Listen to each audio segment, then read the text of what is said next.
નમસ્કાર. દેવી ભાગવતના ચોથા સ્કંદના 24મા અધ્યાયમાં આપનું સ્વાગત છે. આજનો જે અધ્યાય છે એ આપણને વ્યાસજી એક જ અધ્યાયમાં આખા શ્રી કૃષ્ણ ચરિત્રની વાત કરે છે અને આપણને એમના પુત્ર પ્રદ્યુમન હરણની અને ભગવાન શ્રી કૃષ્ણએ કરેલી મા ભગવતીની સ્તુતિની વાત કરે છે. આજનો અધ્યાય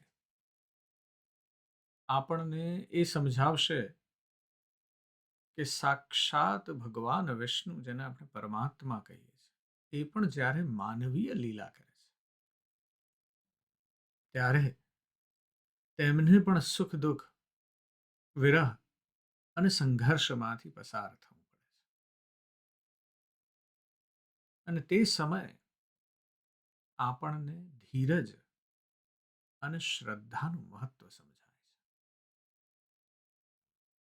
પણ એ કથાનક તરફ આગળ વધીએ એ પહેલા આપણે ગયા અધ્યાયની વાત કરી લઈએ. ગયા અધ્યાયમાં આપણે શ્રી કૃષ્ણના જન્મોત્સવની દિવ્ય લીલા નિહાળી. મધ્યરાત્રિના ઘોર અંધકારમાં કંસના કારાગૃહમાં પરમાત્મા શ્રી કૃષ્ણનું પ્રાગટ્ય થયું છે અને યોગ માયાની અદ્ભુત લીલાથી વાસુદેવના બંધનો તૂટ્યા છે, કારાગૃહના દ્વાર ખુલી ગયા છે, યમુનાજી શાંત થઈ ગયા છે, જેથી એ વહાલા શ્રી કૃષ્ણને ગોકુળમાં નંદ અને યશોદા પાસે સુરક્ષિત પહોંચાડી શકાય. અને વાસુદેવ ત્યાંથી યોગ માયા, જે યશોદાની પુત્રી છે, એને લઈને આવ્યા છે. અને જ્યારે કંસે એ બાળકીનો વધ કરવાનો પ્રયાસ કર્યો ત્યારે તે આકાશમાં ઉડી ગઈ અને અષ્ટભુજાધારી દેવીનું રૂપ ધારણ કરીને કંસને ચેતવણી આપતી ગઈ કે તારો કાળ તો જન્મી ચૂક્યો છે. અને એ સમયે નિરાશ અને ભયભીત કંસે પોતાના મૃત્યુના ભયે પ્રદેશના તમામ નવજાત બાળકોની હત્યા કરવાનો ક્રૂર આદેશ આપ્યો છે.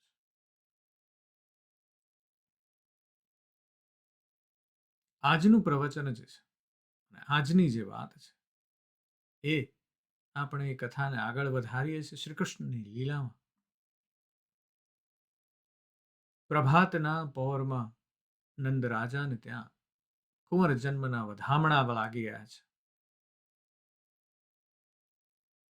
ચારે તરફ નંદ ઘેર આનંદ ભયો, જય કન્હૈયા લાલ કી, યશોદા કો લાલો ભયો, જય કન્હૈયા. ચારે તરફ વધામણા છે, આનંદનું વાતાવરણ છે. પણ બીજી તરફ મથુરામાં કંસને આતંક લાગ્યો છે. ગુપ્તચરો અને લોકવાર્તા દ્વારા કંસને ખબર પડી ગઈ હતી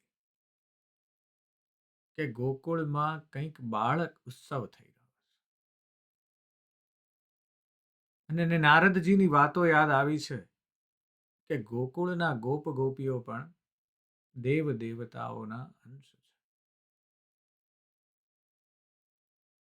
અને આ શંકાથી ઘેરાયેલા કંસે આખા ગોકુળ પર ક્રોધ વરસાવ્યો છે. પહેલા પૂતનાને મોકલી, અને પછી બકાસુરને મોકલ્યો, પછી વત્સાસુરને મોકલ્યો, ધેનુકાસુરને મોકલ્યો, પ્રલંબાસુર જેવા મહાકાય રાક્ષસોને મોકલ્યા છે. પણ બાળકૃષ્ણ તો લીલાધર છે. ખેલ ખેલમાં પૂતનાના પ્રાણ હરી લીધા, બકાસુરની ચાંચ ચીરી નાખી અને ગોવર્ધન પર્વતને પણ તચલી આંગળીએ ઊંચકી ને ઇન્દ્રના અભિમાનનું ખંડન કર્યું છે. અને આ પરાક્રમો સાંભળીને કંસને તો ખાતરી થઈ ગઈ કે આ બાળક જ મારો કાળ છે. અને અંતે કંસે ધનુષ્ય યજ્ઞનું બહાનું કાઢ્યું અને અક્રૂરજીને મોકલીને કૃષ્ણ બલરામને મથુરા બોલાવ્યા છે. અને આપણે સૌ જાણીએ છીએ કે મથુરા આવીને કૃષ્ણએ કેવી રીતે કુવલિયા પીડ હાથીના દંતશૂળ તોડી નાખ્યા, ચાણૂર અને મુષ્ટિક જેવા મલ્લોને પછાડી દીધા અને અંતે કંસના વાળ પકડીને તેને સિંહાસન પરથી નીચે ખેંચીને તેનો વધ કરીને પૃથ્વીનો ભાર હળવો કર્યો છે. ત્યારબાદ કૃષ્ણ અને બલરામે માતા પિતાને જેલમાંથી મુક્ત કર્યા છે અને ઉગ્રસેનને રાજગાદી આપી. અને આ તરફ એક ઘટના બની છે કે કંસનો વધ થયો છે. પણ કંસનો વધ થયો એવું સાંભળીને મગધ નરેશ જરાસંધ જે છે, કંસના સસરા છે, ક્રોધે ભરાયા અને મથુરા પર એક નહીં બે નહીં પણ 17 વાર રાક્ષસી સેના સાથે આક્રમણ કર્યું. પણ જેને કૃષ્ણ રાખે તેને કોણ ચાખે એવી વાત છે. કૃષ્ણની બુદ્ધિથી યાદવો દરેક વખતે બચી ગયા છે.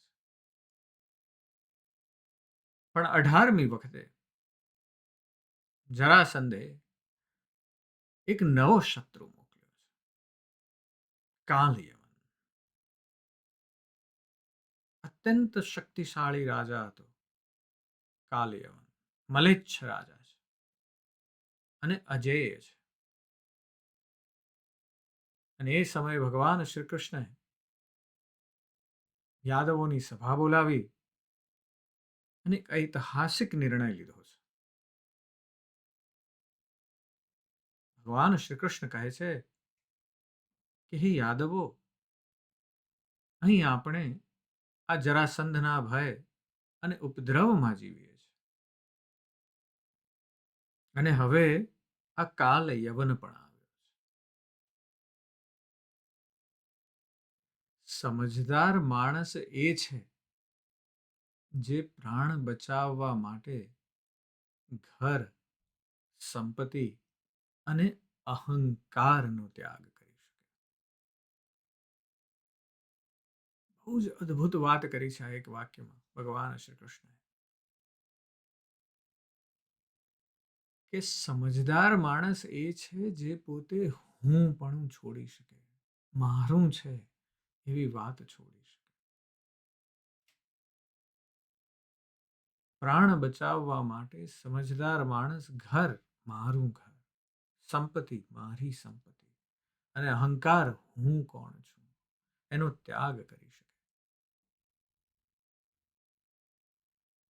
જો એ ન કરી શકે તો એની સમજમાં ક્યાંક ઉણપ છે. અને આપણે પણ આ જ સમજવાનું છે કે આપણે જે પણ બધું પામીએ છીએ એ બધું શું માત્ર આપણા લીધે જ પામ્યા? સતત ધ્યાન દેવાનું છે કે આપણી અંદર એ અહંકાર આવી ન જાય કે હું કંઈક છું. અને ત્યારબાદ શ્રી કૃષ્ણ બીજી એક બહુ ઉમદા વાત કરે છે.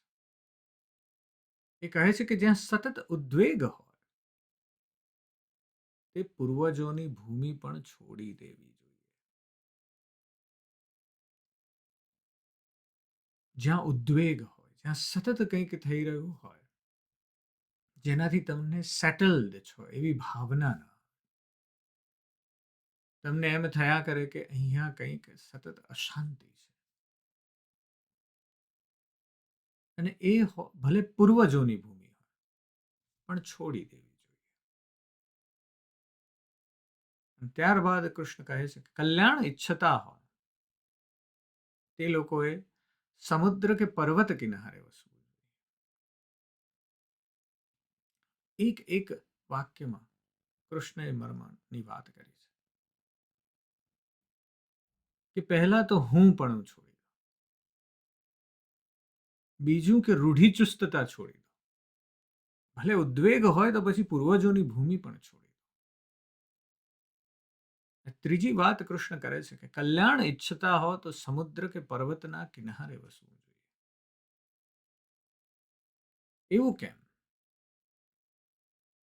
કૃષ્ણ સાદી ભાષામાં કહે છે કે જુઓ, શત્રુઓના ભયથી વિષ્ણુ પણ સમુદ્રમાં શેષનાગ પર સૂવે છે અને શિવ કૈલાસ પર વસે છે.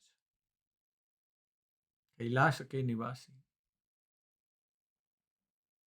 પણ વાત એવી છે કે પાણીની નજીક રહેવું. જળ જીવન છે. સમુદ્ર છે તો ત્યાં ક્યાંકથી નદી આવતી હશે, ખારું અને મીઠું બે પાણી મળશે. સમુદ્રના પાણીમાંથી માછલી મળશે. પર્વત કિનારો હશે તો ત્યાંથી ક્યાંક તો ઝરણા નીકળતા જ હશે. અને પર્વત કિનારો હશે એટલે ત્યાંની આસપાસની જમીન ખૂબ ફળદ્રુપ હશે. એટલે ગુજરાન થઈ જશે. સુંદર વાત કરી છે શ્રી કૃષ્ણએ. 3 વાક્યમાં જીવનનો જાણે સાર કહી દીધો છે. અને જો તમે જુઓ તો દુનિયાના દરેક સિવિલાઇઝેશન જે પણ છે, જૂના નવા બધા, દુનિયાના અત્યારે સૌથી મોટા સિટીઝ પણ જે છે, શહેરો છે, એ બધાએ કોઈ ને કોઈ નદી કે સમુદ્ર કિનારે વસેલા છે. ન્યુયોર્ક પકડો કે લંડન, મુંબઈ પકડો કે દિલ્હી, જકાર્તા જાઓ કે સિંગાપોર, જ્યાં પણ જાઓ, શાંઘાઈ જાઓ, કાં સમુદ્ર કિનારે છે, કાં પર્વત કિનારે છે. નદી, પાણી ક્યાંક નજીકમાં છે અને એટલે એ શહેરો વિકસિત થયા છે. પણ હિસ્ટોરિકલી પણ તમે જુઓ તો ઇતિહાસ પણ દેખાડે છે કે કાયરો વસ્યું છે નાઇલ નદીના કિનારે. અમદાવાદ માટે તો કથા પણ છે કે જબ કુત્તે પે સસ્સા આયા તબ બાદશાહ ને નગર બનાયા. નદીના પાણીમાં કંઈક એવું ખમીર છે અને એટલે ત્યાં આખું નગર વસ્યું છે.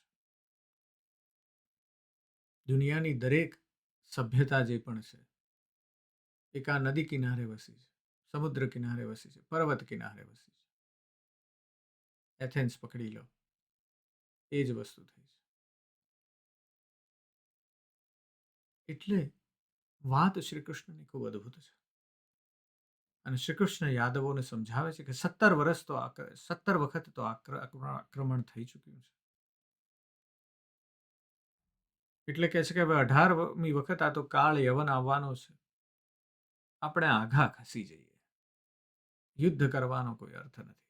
ફરી વાર આપણું જ નુકસાન થાય છે. કારણ કે જ્યારે પણ કોઈ રાજા બીજા રાજા પર યુદ્ધ ઉપર ચઢી આવે છે, ત્યારે એ જગ્યા જે છે એ કલુષિત થઈ જાય છે. માત્ર કલુષિત નથી થતી, પણ એની સાથે સાથે જગ્યાના જે પણ રિસોર્સિસ છે, કારણ કે આગ લગાડે છે આજુબાજુના ગામોને, એટલે એ બધું નષ્ટ થાય છે, રિસોર્સિસ નષ્ટ થઈ જાય છે. એટલે કૃષ્ણ કહે છે કે આ બધાથી આઘા ખસી જાય અને સલાહ આપે છે કે આપણે રૈવતક પર્વત પાસે સમુદ્ર કિનારે એક નવી નગરી વસાવીએ, દ્વારિકા. ગરુડજી આ સુંદર જગ્યા વિશે મને માહિતી આપી છે. શ્રી કૃષ્ણ પોતાની પ્રજાને લઈને કહે છે કે હું તમને સુરક્ષિત કરવા માંગુ છું. આ એક સાચા લીડરની વાત છે.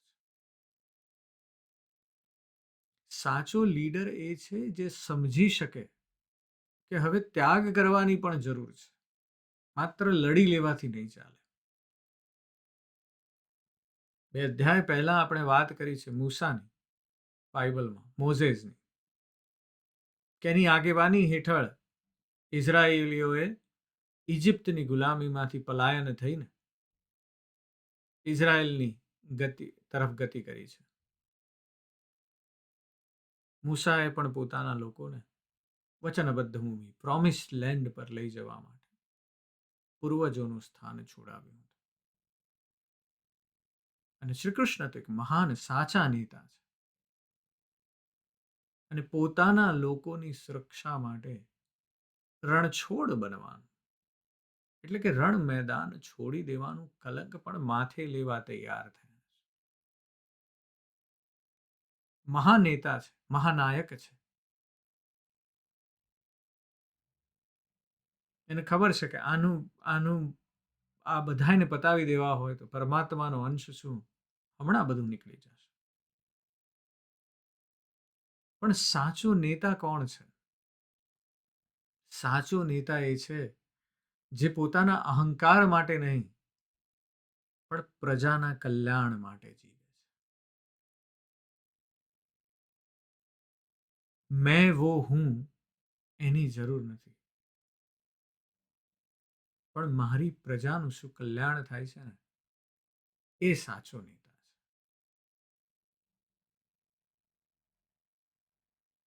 અને પછી યાદવોને સમજાવીને આમ આખી મથુરાને લઈને કૃષ્ણ નીકળ્યા છે.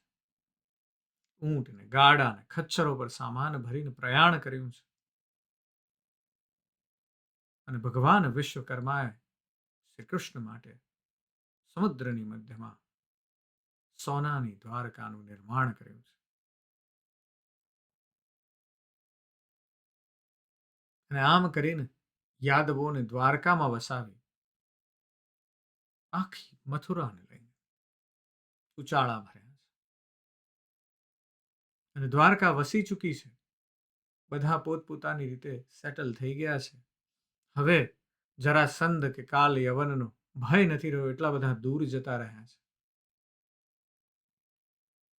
અને ત્યારબાદ કૃષ્ણ અને બલરામ પાછા નિર્જન મથુરા આવ્યા છે. અને એ સમયે કાળ યવનને હવે એમણે લલકાર કર્યો છે.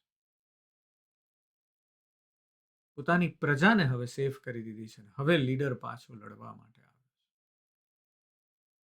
કાળ યવને જેવો લલકાર સાંભળ્યો કે તેમને મારવા માટે દોડ્યો. કૃષ્ણ ખૂબ હોશિયાર છે. હસતા હસતા પોતાનું પિતાંબર લહેરાવતા લહેરાવતા પગે ચાલીને રણમાંથી ભાગ્યા.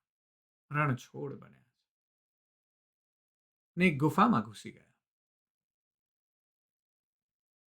અને આ ગુફામાં મુચકુંદ રાજા સૂતા હતા. મુચકુંદની કથા બહુ સુંદર છે, પણ એમને વરદાન હતું કે જો રાજા સૂતા હોય ને એમને કોઈ જગાડશે તો એ બળીને ભસ્મ થઈ જશે. રાજા જેવું એની સામે જુએ કે ભસ્મ થઈ જશે. આપણે ગાંધારીના પણ તેજની વાત આગળ કરી છે મહાભારતમાં, કે આખી જિંદગી જ્યારથી ધૃતરાષ્ટ્રને પરણ્યા ત્યારથી આંખ પર પટ્ટી બાંધી દીધી છે. પણ સત એવું છે સતીનું કે દુર્યોધનને પોતાના પુત્રને કીધું છે કે જો તું મારી સામે આવી જઈશ યુદ્ધ કરતા પહેલા ભીમની સામે, અને હું જો આ મારી પટ્ટીઓ ખોલીશ તો મારી આંખનું સત એટલું છે કે હું જે જે તારું શરીર જોઈશ ને એ સંપૂર્ણપણે કોઈ એને કશું કરી શકશે. અને એવું જ આ મુચુકંદ ને વરદાન છે કે જે જેને જગાડશે એની આંખમાં એટલું બધું તેજ છે કે બળીને ભસ્મ થઈ જશે. એટલે કૃષ્ણ ગુફામાં ઘૂસી ગયા અને પિતાંબર જે હતું પોતાનું એ મુચુકુંદ પર ઓઢાણી દીધું છે. કાલ યવનને થયું કે આ જો ગુફામાં ઘૂસી ગયો અને એને ખબર નથી કે હું પણ પહોંચી ગયો છું. અને એણે મુચુકુંદ અને કૃષ્ણ સમજીને લાત મારી. મુચુકુંદ જાગ્યા ને એમની ક્રોધાયમાન દ્રષ્ટિ પડતા તો કાલ યવન ભસ્મ થઈ ગયો. અને પછી મુચુકુંદને પોતાના દર્શન આપીને કૃષ્ણ અને બલરામ દ્વારકા પાછા ફર્યા છે. અને ત્યારબાદ ભગવાન શ્રી કૃષ્ણ એક પત્ર આવ્યો છે વિદર્ભના રાજા ભીષ્મકની પુત્રીનો. એ કહે છે કે તમારા વિશે કેટલું સાંભળ્યું છે, મને હવે બચાવો, હું તો તમને જ વરી ચૂકી છું. અને આ રૂકમણીનો પત્ર વાંચ્યો છે અને શ્રી કૃષ્ણ દોડ્યા અને સ્વયંવરમાંથી હરણ કરીને રાક્ષસ વિધિથી શ્રી કૃષ્ણએ રૂકમણી સાથે વિવાહ કર્યા છે. અને આ ઉપરાંત સત્યભામા, જાંબવતી, કાલિંદી, મિત્રવિંદા, લક્ષ્મણા, ભદ્રા અને નાગ્નજિતી એવી 8 પટરાણીઓ સાથે પણ શ્રી કૃષ્ણએ વિવાહ કર્યા. રૂકમણીજી ખૂબ પ્રિય છે અને રૂકમણીજી સાથે શ્રી કૃષ્ણએ એક અત્યંત સુંદર કામદેવ સમાન તેજસ્વી પુત્રને જન્મ આપ્યો છે. પુત્રનું નામ છે પ્રદ્યુમ્ન. જેમ શ્રી કૃષ્ણના જન્મથી મથુરામાં આનંદ હતો, એવી રીતે પ્રદ્યુમનના જન્મથી દ્વારિકામાં આનંદ છવાઈ ગયો છે. પ્રદ્યુમનના જાત કર્માદિ સંસ્કારો થયા છે, પણ આનંદ એ બહુ લાંબો નથી ટક્યો. એટલી વારમાં તો સંબરાસુર નામનો એક માયાવી દૈત્ય પ્રદ્યુમનનો જન્મ થયાના થોડા જ સમયમાં તેને સુતી ગૃહમાંથી ચોરી ગયો અને પોતાના નગરમાં લઈ જઈ અને એણે માયાવતીને સોંપી દીધો છે. જ્યારે શ્રી કૃષ્ણને ખબર પડી છે કે તેમનો નવજાત પુત્ર ચોરાઈ ગયો છે, ત્યારે આ જગતનો નાથ જે બીજાના દુઃખ હરે છે, એ આજે એક પિતાની સામાન્ય પિતાની જેમ રડવા માંડે છે. રૂકમણીજી પણ આ તરફ રડી રહ્યા છે અને કૃષ્ણનું પણ હૃદય દ્રવી ઉઠ્યું છે. માનવીય બધા ઉપાયો નિષ્ફળ ગયા છે. ચારે તરફ ગુપ્તચરો મોકલ્યા છે, ચારે તરફ સૈનિકો મોકલ્યા છે, પણ ક્યાંય કોઈને પતો નથી કે આ સંબરાસુર પ્રદ્યુમ્નને લઈને ક્યાં ચાલ્યો ગયો છે. શત્રુ અદ્રશ્ય છે. કોઈને ખબર નથી કે આ બાળક પ્રદ્યુમન ક્યાં છે. અને ત્યારે ભગવાન શ્રી કૃષ્ણ શું કરે છે? એ જ કર્યું જે સંકટ સમયે દરેક જીવે કરવું જોઈએ. શ્રી કૃષ્ણએ માત્ર યાદવોને નહીં પણ આપણને પણ માર્ગ ચીંધ્યો છે. અને ત્યારે જ્યારે પોતાના પુત્રની કોઈ ખબર મળી નથી રહી, ત્યારે શ્રી કૃષ્ણએ આદ્ય શક્તિ જગદંબાનું શરણું લીધું છે અને દેવીની એક સુંદર સ્તુતિ કરી છે. શ્રી કૃષ્ણની આ સ્તુતિ અત્યંત હૃદય સ્પર્શી છે. શ્રી કૃષ્ણ કહે છે કે હે માતા, મેં મારા પૂર્વ જન્મમાં, એટલે આપણે જે નર નારાયણ ઋષિ તરીકેની વાત કરી છે, એ કહે છે કે મેં મારા પૂર્વ જન્મમાં બદ્રિકાશ્રમમાં તમારી કેટલી તપસ્યા કરી હતી. હે માતા, શું તમે તે ભૂલી ગયા? આજે મારો પુત્ર ચોરાઈ ગયો છે. શું આ તમારી લીલા છે? તમે જ બાળક આપીને હસાવો છો અને તમે જ તેને છીનવીને રડાવો છો. શ્રી કૃષ્ણ કહે છે કે દ્વારકા જેવી સુરક્ષિત નગરીના મધ્યમાંથી મારું બાળક ચોરાઈ ગયું. એ માતા, તમારી માયા વિના આ શક્ય જ નથી. અને હું જાણું છું કે તમે જ સૃષ્ટિનું સર્જન, પાલન અને સંહાર કરો છો. બીજા તો માત્ર નિમિત્ત બને છે. જેમ તમે મારા મોટા ભાઈ બલરામને રોહિણીના ગર્ભમાં 5મા માસે જ આકર્ષીને સુરક્ષિત પહોંચાડ્યા હતા, તેમ માતા મારા આ પુત્રની પણ રક્ષા કરો. શ્રી કૃષ્ણ કહે છે કે હે લલિતા, હે મહાપ્રભાવશાળી, મારા વિરહની અગ્નિને શાંત કરો. જો મારો પુત્ર જીવતો હોય તો મને બતાવો. અને આ સ્તુતિ આપણને દર્શાવે છે કે અવતાર લીધા પછી ભગવાન પણ માયાના નિયમોને આધીન થઈને જ વર્તે છે અને શક્તિની ઉપાસના કરે છે. અને આ શક્તિની ઉપાસના કરી છે, એટલે શ્રી કૃષ્ણના આર્તનાદ અને ભક્તિપૂર્ણ સ્તુતિ સાંભળીને માતા ચંડિકા પ્રગટ થાય છે અને કૃષ્ણને સાંત્વના આપતા કહે છે કે હે દેવ દેવેશ, શોક ન કરો. આ બધું પૂર્વ નિર્ધારિત છે. તમારા પુત્ર પ્રદ્યુમનનું હરણ એ સંબરાસુર દૈત્ય કર્યું છે. પણ ચિંતા ન કરો, તે સુરક્ષિત છે. જ્યારે તે 16 વર્ષનો થશે ત્યારે તે પોતે જ સંબરાસુરનો વધ કરીને તમારી પાસે પાછો આવશે. આ મારી કરુણા છે. અને દેવીના આ વચનો સાંભળ્યા છે એટલે કૃષ્ણ અને રૂકમણીને શાંતિ થઈ છે. પણ વાત શું છે? 16 વર્ષની વાત છે. વિચારો કે 16 વર્ષ સુધી રાહ જોવાની છે. પણ બે જણાએ શ્રદ્ધા નથી ગુમાવી. આ અદ્ભુત વાત છે. ભગવાન કે ઘર દેર હૈ પર અંધેર નહીં. રાહ જોવાની એ તમારી શ્રદ્ધાની કસોટી છે.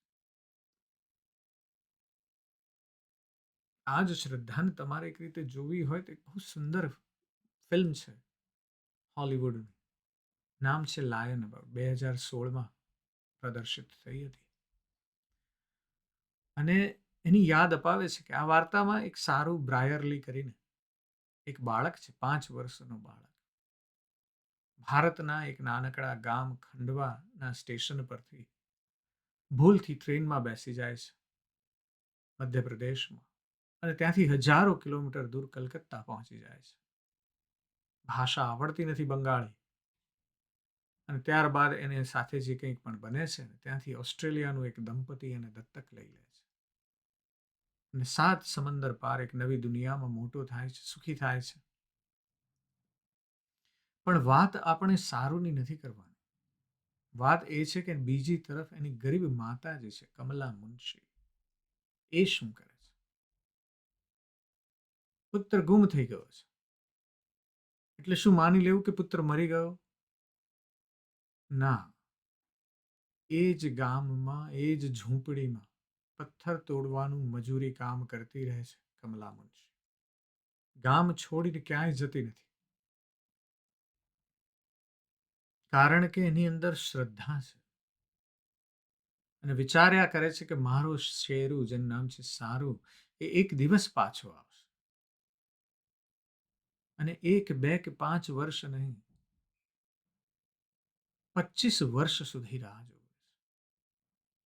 અને 25 વર્ષ પછી સારું એક વખત એક કોકની જોડે બેઠો છે ત્યાં રેસ્ટોરન્ટમાં જમી રહ્યો છે, અને સડનલી એક ડિશ, એક ઇન્ડિયન ડિશ ખાઈ રહ્યો છે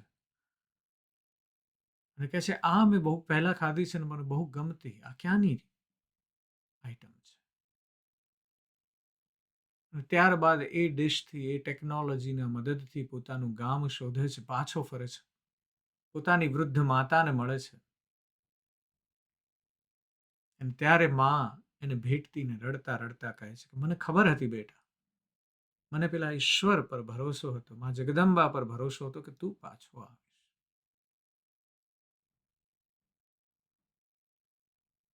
અને એટલે એક સામાન્ય માતાને પણ રાહ જોવી પડે છે, શ્રી કૃષ્ણ અને રૂકમણીને પણ રાહ જોવી પડે છે.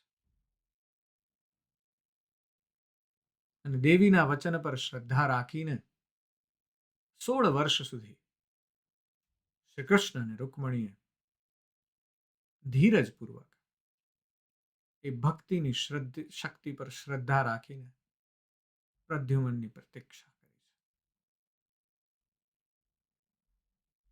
એટલે આજનો જે અધ્યાય છે ને, એ આપણને શ્રી કૃષ્ણના દિવ્ય સ્વરૂપ, માનવીય સ્વરૂપ, જીવનના સંઘર્ષો અને દેવી ભક્તિનું એક અદ્ભુત મિશ્રણ બતાવે છે. કંસવધ પછી પણ કૃષ્ણને જરાસંધ અને કાલ યવન જેવા શક્તિશાળી શત્રુઓનો સામનો કરવો પડે છે.